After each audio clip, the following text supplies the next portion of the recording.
18% അല്ലെ 18% മാത്രമേ ഡീസൽ കാറുകളുള്ളൂ. ഒരു 2-3 വർഷം മുമ്പ് വരെ അത് 32-33% ഡീസൽ കാറുകളുടെ വിൽപ്പന ഉണ്ടായിരുന്നത് രാജ്യത്ത്. അവിടെ നിന്ന് ഇപ്പോൾ 18% ചുരുങ്ങി. അപ്പോൾ തന്നെ അറിയാം, ഇപ്പം മാരുതി പോലത്തെ ഒരു പ്രമുഖ മാനുഫാക്ചറേഴ്സ് ഒന്നും ഡീസൽ പ്രൊമോട്ട് ചെയ്യുന്നില്ല. അപ്പം ഡീസൽ മൊത്തത്തിൽ ചത്തുകൊണ്ടിരിക്കുകയാണ് ഓട്ടോമാറ്റിക്കായിട്ട്. അതിൻ്റെ കൂട്ടത്തിൽ ഉള്ളവരുടെ കയ്യിലുള്ള കാറും കൂടെ പിടിച്ചെടുത്ത് അല്ലെങ്കിൽ അതും കൂടെ നിരോധിച്ച് കൊണ്ടുപോകാനുള്ള പദ്ധതിയിലാണ് ഗവൺമെൻറ്. ഈ ഒരു പദ്ധതിയെക്കുറിച്ച് പറയാനായിട്ടാണെങ്കിൽ പരിസ്ഥിതി മലിനീകരണം എന്നുള്ള കാര്യങ്ങളൊക്കെ ഓക്കെ, നമുക്ക് മനസ്സിലാവുന്ന കാര്യമാണ്. പക്ഷേ പരിസ്ഥിതി മലിനീകരണമാണോ പ്രശ്നം? ഡൽഹിയിലെ കേസ് വയ്ക്കുകയാണെങ്കിൽ കാറുകളല്ല അവിടുത്തെ പ്രശ്നം. അവിടെ പഞ്ചാബിൽ ഈ കച്ചിയെല്ലാം കൂടെ വിളവെടുപ്പ് വേണ്ടി കച്ചിയെല്ലാം കൂടെ കത്തിക്കുന്ന പുകയാണ് ഡൽഹിയെ മൊത്തത്തിൽ മൂടപ്പെടുന്നത്. അവിടെ അത് നേരിട്ട് ഗവൺമെൻറ് നിയന്ത്രിക്കാൻ പറ്റാത്തതുകൊണ്ട് ഏറ്റവും പെട്ടെന്ന് അവർക്ക് തലയിൽ കയറാൻ പറ്റുന്ന കാറുകളായതുകൊണ്ട് കാർ ഉടമസ്ഥരുടെ തലയിൽ കയറുന്നത് മാത്രം. കാറുകൾ മൊത്തത്തിൽ ഡൽഹി നിരോധിച്ചാൽ പോലും ഒറ്റ കാർ ഓടിയില്ലേ പോലും ഈ കാലഘട്ടങ്ങളിൽ അവിടെ പൊല്യൂഷൻ വരും. കാരണം ഫോഡർ ബേണിങ്, കച്ചി പഞ്ചാബിൽ കത്തിക്കുന്നതാണ് കാരണം. അതെല്ലാം ഗവൺമെൻറ് എല്ലാവർക്കും അറിയാം, പക്ഷേ ആരും അതിൻ്റെ പുറകെ പോകുന്നില്ല എന്ന് മാത്രം.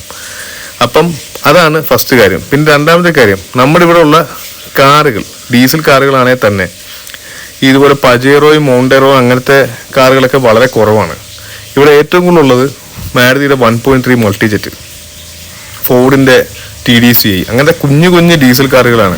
അതായത് ഒരു ചെറിയ എഞ്ചിനും പ്ലസ് ടെർബോ ചാർജറും കൂടി ഇൻക്ലൂഡ് ചെയ്ത് വരുമ്പോഴത്തേക്ക് എന്തായാലും ഡീസൽ കാറുകളിൽ നിന്നും ഹൈഡ്രോ കാർബണിൻ്റെ തോത് വളരെ കുറയ്ക്കാൻ പറ്റും.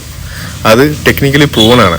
അപ്പം ഇത്രയും ചെറിയ എഞ്ചിൻ പ്ലസ് ടെർബോ ചാർജർ വിത്ത് മോഡേൺ CRDA ടെക്നോളജി ഉള്ള കാറുകൾക്കൊന്നും പറയത്തക്ക പൊല്യൂഷൻ ഒന്നും വരാൻ ചാൻസ് ഇല്ല എൻ്റെ ഒരു കാഴ്ചപ്പാടിൽ.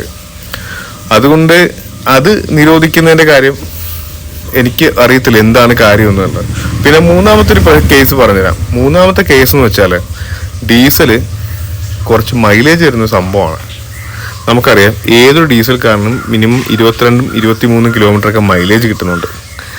അപ്പം നേരെ അതങ്ങ് നിരോധിക്കുവാണെങ്കിൽ നിങ്ങൾക്കിപ്പോൾ അറിയാൻ പറ്റും, പുതിയ ജനറേഷൻ കാറുകൾ എടുത്തവന്മാരെല്ലാം, ഞാൻ എൻ്റെ ഒരു കൂട്ടുകാരൻ ഈ ഇടയ്ക്ക് ഒരു വെർച്യൂസ് മേടിച്ചായിരുന്നു വോക്സ് വാഗൻ്റെ. അവനോട് ഞാൻ വലിയ കാര്യത്തിൽ ചെന്ന് മൈലേജ് എത്രയാണെന്ന് വെച്ചപ്പോൾ പുള്ളി പറഞ്ഞ 8-9 എന്നാണ്. 8-9 കിലോമീറ്റർ മൈലേജ് പെട്രോളിൽ, അതായത് പെട്രോളിന് 10% ടാക്സ് എന്ന് ഓർക്കണം, കിട്ടുവാണെങ്കിൽ ഗവൺമെൻറ് എത്ര രൂപ ലാഭം എന്ന് ആലോചിച്ച്. നമ്മൾ അടിക്കുന്നതിനകത്തെ പകുതി നേരെ ഗവൺമെൻറ് പോക്കറ്റിലോട്ടാണ് പോകുന്നത്.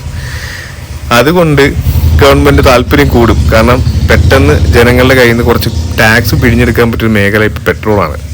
അതും ഇതിനകത്തൊരു കളിയില്ലേ എന്നാണ് എൻ്റെ ഒരു കാഴ്ചപ്പാട്. എന്തായാലും നിങ്ങളുടെ കമൻസും കൂടെ ഒന്ന് പറയണം.